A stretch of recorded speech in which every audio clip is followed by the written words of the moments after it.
ನಮಸ್ಕಾರ ಸ್ನೇಹಿತರೆ, ಗಾಯತ್ರಿ ಕಿಚನ್ಗೆ ನಿಮಗೆಲ್ಲ ಸ್ವಾಗತ. ಸ್ನೇಹಿತರೆ, ಇವತ್ತು ಮಕ್ಕಳ ಲಂಚ್ ಬಾಕ್ಸ್ಗೆ ಒಂದು ಡಿಫ್ರೆಂಟ್ ಆಗಿರುವಂತ ರೆಸಿಪಿಯನ್ನ ಮಾಡಿ ತೋರಿಸ್ತಾ ಇದ್ದೀನಿ. ಇದು ಒಂದು ಹಳೆಯ ಕಾಲದ ರೆಸಿಪಿ.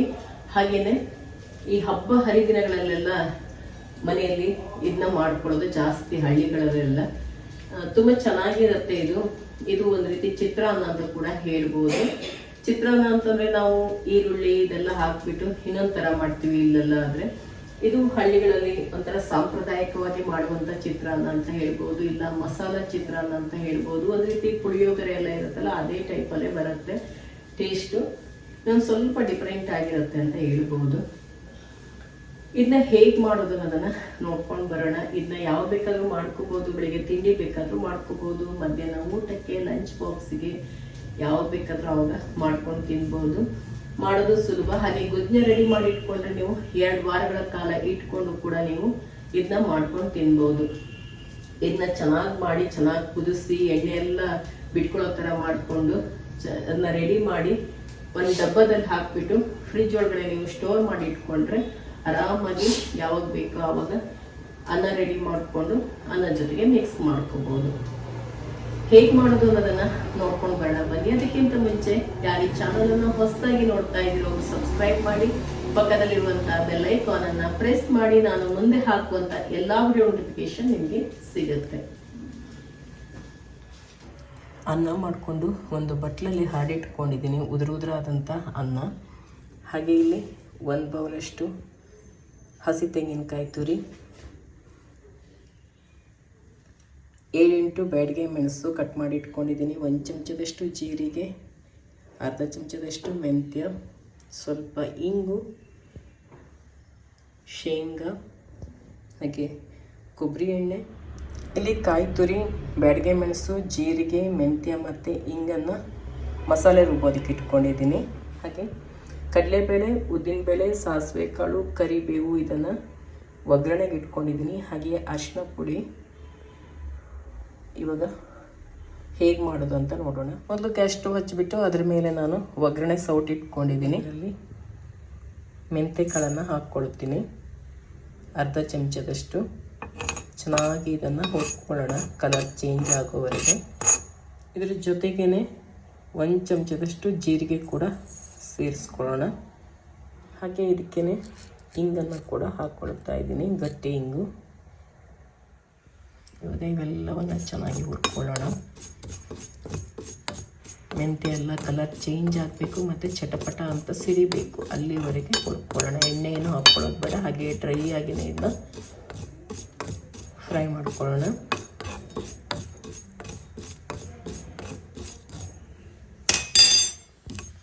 ಮೆಂತ್ಯ ಜೀರಿಗೆ ಎಲ್ಲ ಕಲರ್ ಕೂಡ ಚೇಂಜ್ ಆಗ್ತಾ ಇದೆ, ಹಿಂಗೆಲ್ಲ ದಪ್ಪ ಉಬ್ಬುತ್ತಾ ಇದೆ ನೋಡಿ. ಈಗ ಇದಕ್ಕೆ ಸ್ವಲ್ಪ ಬ್ಯಾಡಗೆ ಮೆಣಸು ಕೂಡ ಹಾಕ್ಕೊಂಡ್ಬಿಟ್ಟು ಹುರ್ಕೊಳ್ಳೋಣ.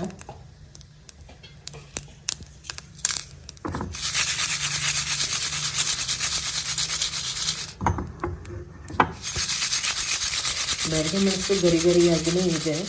ಇವಾಗ ಇದೆಲ್ಲ ಎತ್ತಿಟ್ಕೊಂಡ್ಬಿಟ್ಟಿದ್ದೀನಿ.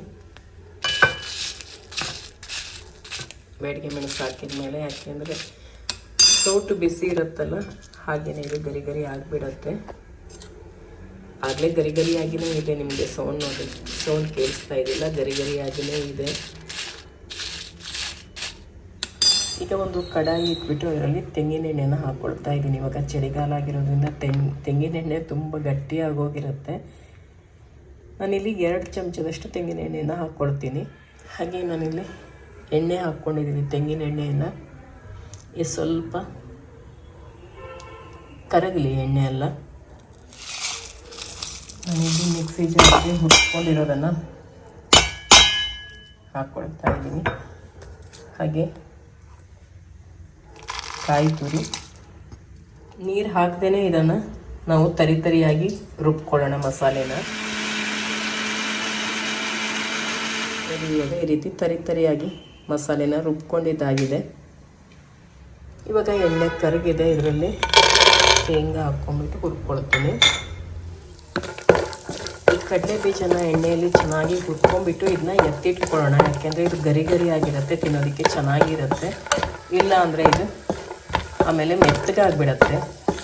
ಅದಕ್ಕೋಸ್ಕರ ಇವಾಗೆಲ್ಲ ಹುರ್ಕೊಂಡಿದ್ದಾಗಿದೆ. ಇದನ್ನ ಎತ್ತಿಟ್ಕೊಂಡ್ಬಿಟ್ರೆ ಆಯ್ತು. ಇವಾಗ ಶೇಂಗಾ ಎತ್ತಿಟ್ಕೊಂಡ್ಮೇಲೆ ಇದೇ ಎಣ್ಣೆಗೆ ನಾನೀಗ ಒಗ್ಗರಣೆಗೆ ಕಡಲೆಬೇಳೆ ಹಾಕ್ಕೊಳ್ತಾ ಇದ್ದೀನಿ. ಚಿಕ್ಕ ಚಮಚದಲ್ಲಿ 1 ಚಮಚದಷ್ಟು ಕಡಲೆಬೇಳೆ, ಹಾಗೆ ಉದ್ದಿನ ಬೇಳೆ ಅರ್ಧ ಚಮಚದಷ್ಟು, ಹಾಗೆ ಸಾಸಿವೆ ಕಾಳು, ಕರಿಬೇವಿನ ಸೊಪ್ಪು ಹಾಕೋಣ. ಒಗ್ಗರಣೆ ಚಟಪಟ ಅಂತ ಸಿಡಿಲಿ, ಎಲ್ಲ ಕಲರ್ ಚೇಂಜ್ ಆಗಲಿ.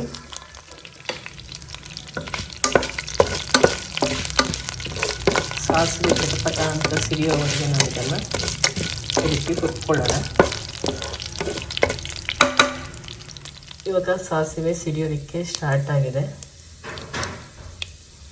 ಈಗ ರುಬ್ಕೊಂಡಂಥ ಮಸಾಲೆನ ಸೇರಿಸ್ಕೊಳ್ಳೋಣ ಇದಕ್ಕೆ. ಹಾಗೆ ಒಂದು ಸಾರಿ ಮಿಕ್ಸಿ ಜಾರ್ ತೊಳ್ಕೊಂಡು ಆ ನೀರನ್ನು ಕೂಡ ಸೇರಿಸ್ಕೊಳ್ಳೋಣ.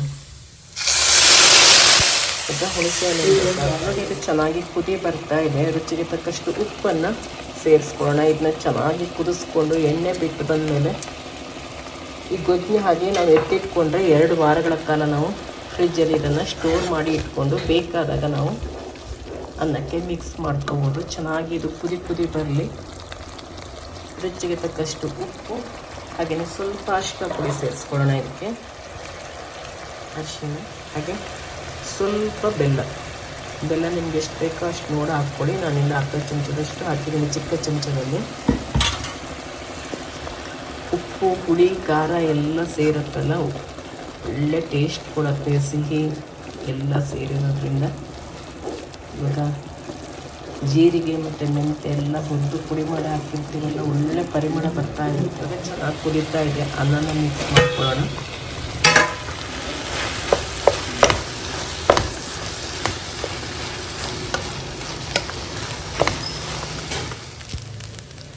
ಇವಾಗ ನೋಡಿ ರೆಡಿ ಆಗಿದೆ. ಇದು ಸಖತ್ತಾಗಿರುತ್ತೆ ತಿನ್ನೋದಕ್ಕೆ. ಒಂಥರ ಪುಳಿಯೋಗರೆ ಅಂತಲೂ ಹೇಳೋಕ್ಕಾಗಲ್ಲ. ಸ್ವಲ್ಪ ಪುಳಿಯೋಗರೆ ಟೇಸ್ಟು ಇರುತ್ತೆ. ಇದರ ಟೇಸ್ಟ್ ಒಂಥರ ಡಿಫ್ರೆಂಟ್ ಆಗಿರುತ್ತೆ. ಇದಕ್ಕೆ ಪುಳಿಯೋಗರೆ ಅಂತಲೂ ಹೇಳೋಕ್ಕಾಗಲ್ಲ, ಅಥವಾ ಮಸಾಲ ಚಿತ್ರಾನ್ನ ಅಂತ ಕೂಡ ಹೇಳ್ಬೋದು. ಇಲ್ಲ ಮೆಂತ್ಯ ಜೀರಿಗೆ ಎಲ್ಲ ಹಾಕಿರ್ತೀವಲ್ಲ, ಮೆಂತ್ಯ ಜೀರಿಗೆ ಚಿತ್ರಾನ್ನ ಅಂತ ಹೇಳ್ಬೋದು. ಇಲ್ಲ ಮಸಾಲ ಬಾತ್ ಅಂತ ಹೇಳ್ಬೋದು. ಕೊನೆಯಲ್ಲಿ ನಾವು ಇದಕ್ಕೆ ಹುರಿದಿಟ್ಕೊಂಡಿರ್ತೀವಲ್ಲ ಆ ಶೇಂಗಾನ ಸೇರಿಸ್ಕೊಂಬಿಡೋಣ. ನೋಡಿ ಇವಾಗ ಮಸಾಲ ಚಿತ್ರಾನ್ನ ತಿನ್ನೋದಕ್ಕೆ ರೆಡಿಯಾಗಿದೆ. ಕಲರ್ ನೋಡಿ ಏನು ಚೆನ್ನಾಗಿದೆ ಅಂತೇಳಿ ಕಲರ್ ನೋಡಿದ್ರೇ ತಿಂದುಬಿಡೋಣ ಅನಿಸುತ್ತೆ. ರುಚಿ ಕೂಡ ಅಷ್ಟೇ ಚೆನ್ನಾಗಿದೆ. ನಾನಿವಾಗ ತಿಂದು ಹೇಳ್ತಾ ಇದ್ದೀನಿ. ಇದು ಅಮ್ಮಮ್ಮ ಎಲ್ಲ ಮಾಡೋ ರೆಸಿಪಿ. ಟೇಸ್ಟ್ ನೋಡಿ.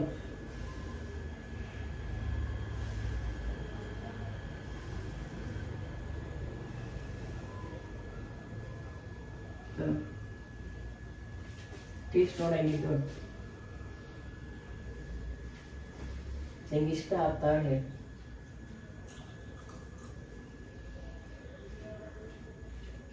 ಚಲೋ ಇಲ್ಲ, ಬಿಸಿ ಎಲ್ಲ ಮಾಡಿ ಮುಖಾನ. ನಿಂಗೆ ಆರುಷಿಗೆ ಪುಳಿಯೋಗರೆ ಅಂದರೆ ತುಂಬ ಇಷ್ಟ. ಇದು ಸ್ವಲ್ಪ ಪುಳಿಯೋಗರೆ ನಂಗೆ ಆಗ್ತದ. ಇದಕ್ಕೆ ಹುಣಸೆಹಣ್ಣು ಗೊಜ್ಜೆಲ್ಲ ಹಾಕ್ತಿರ್ತೀವಲ್ಲ, ಸ್ವಲ್ಪ ಪುಳಿಯೋಗರೆ ತಿನ್ನಂಗೂ ಆಗತ್ತೆ. ಒಂಥರ ಡಿಫ್ರೆಂಟ್ ಆಗಿರುತ್ತೆ. ನೀವು ಕೂಡ ಟ್ರೈ ಮಾಡಿ ನೋಡಿ, ತುಂಬಾನೇ ಚೆನ್ನಾಗಿರುತ್ತೆ. ಕೆಲವೊಬ್ಬರಿಗೆ ಗೊತ್ತಿರ್ಬೋದು, ಇದು ಕೆಲವರಿಗೆ ಗೊತ್ತಿಲ್ಲದೆ ಇರ್ಬೋದು.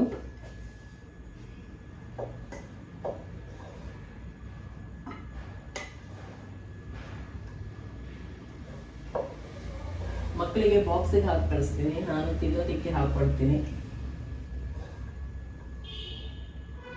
ಕಲರ್ ಕೂಡ ತುಂಬಾ ಚೆನ್ನಾಗಿ ಕಾಣಿಸ್ತಾ ಇದೆ. ಬ್ಯಾಡಿಗೆ ಮೆಣಸೆಲ್ಲ ಹಾಕಿರ್ತೀವಲ್ಲ, ಸಖತ್ತಾಗಿ ಕಾಣಿಸ್ತಾ ಇರುತ್ತೆ ಕಲರ್ ಕೂಡ. ಹಾಗೆ ಮಧ್ಯ ಮಧ್ಯ ಶೇಂಗಾ ಕೂಡ ಬಾಯಿಗೆ ಸಿಗ್ತಾ ಇರುತ್ತೆ, ಒಳ್ಳೆ ರುಚಿ ಕೊಡ್ತಾ ಇರುತ್ತೆ. ಅದನ್ನೇ ಶೇಂಗಾ ಎಲ್ಲ ಸಿಗ್ತಾ ಇರೋದಕ್ಕೆ. ಹಾಗೆ ಜೀರಿಗೆ ಮತ್ತೆ ಮೆಂತ್ಯ ಪರಿಮಳ ಕೂಡ ಬರ್ತಾ ಇರುತ್ತೆ. ಸ್ವಲ್ಪ ಅಲ್ಲಲ್ಲಿ ಹುಳಿ ಹುಳಿ ಆಗ್ತಾ ಇರುತ್ತೆ ಬಾಯಿಗೆ, ಹುಣಸೆ ಹಣ್ಣು ರಸ ಎಲ್ಲ ಹಾಕಿರೋದ್ರಿಂದ ಒಳ್ಳೆ ಟೇಸ್ಟಿಯಾಗಿರುತ್ತೆ. ಪ್ಲೇಟ್ ಒಂದು ಪ್ಲೇಟ್.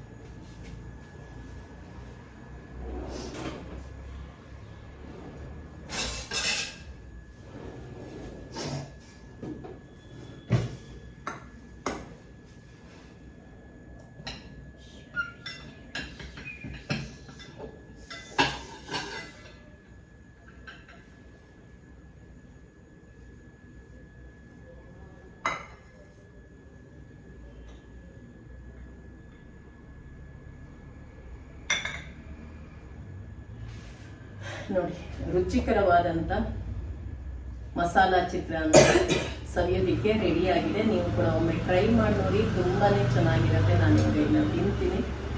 ಆಯುಷಿ ಆಗಲೇ ತಿಂದು ರುಚಿ ಹೇಗಿದೆ ಅಂತ ಹೇಳಿದಾಳೆ. ನಾನು ಕೂಡ ತಿಂತೀನಿ. ನೀವು ಕೂಡ ನಿಮ್ಮ ಮನೆಯಲ್ಲಿ ಟ್ರೈ ಮಾಡಿ ನನಗೆ ಆಮೇಲೆ ಕಮೆಂಟಲ್ಲಿ ತಿಳಿಸಿ ಹೇಗಿತ್ತು ಅಂತ ಹೇಳಿ. ಮಕ್ಕಳಿಗೆ ಲಂಚ್ ಬಾಕ್ಸ್ಗೆ ಏನು ಮಾಡಿಕೊಡ್ಬೇಕು ಅಂತ ನಾವು ಡೈಲಿ ನೋಡ್ತಾನೆ ಇರ್ತೀವಿ ಅಲ್ವಾ. ಒಂದೇ ದಿವಸ ಮಾಡಿದ್ರೆ ಅವಾಗ ಮಾಡ್ತಾ ಇದ್ರೆ ಅವ್ರಿಗೆ ಇಷ್ಟ ಆಗಲ್ಲ. ಏನಾದರೂ ಚೇಂಜ್ ಮಾಡ್ತಾನೆ ಇರಬೇಕಾಗತ್ತೆ. ಈ ಥರ ಎಲ್ಲ ಟ್ರೈ ಮಾಡಿದ್ರೆ ಅವರು ಕೂಡ ಇಷ್ಟಪಟ್ಟು ತಿಂತಾರೆ. ಹಾಗೆ ಮಧ್ಯಾಹ್ನ ಊಟಕ್ಕೆ ನಾವು ಒಬ್ಬರೇ ಮನೇಲಿದ್ದೀವಿ, ಏನಪ್ಪ ಬೇರೆ ಅಡುಗೆ ಎಲ್ಲ ಮಾಡೋದಂತ ಬೇಜಾರಾಗ್ತಾ ಇದ್ರೆ ಆರಾಮಾಗಿ ಬಿಸಿ ಬಿಸಿಯಾಗಿ ಇದನ್ನು ಮಾಡ್ಕೊಂಡು ತಿನ್ಬೋದು, ಚೆನ್ನಾಗಿರುತ್ತೆ.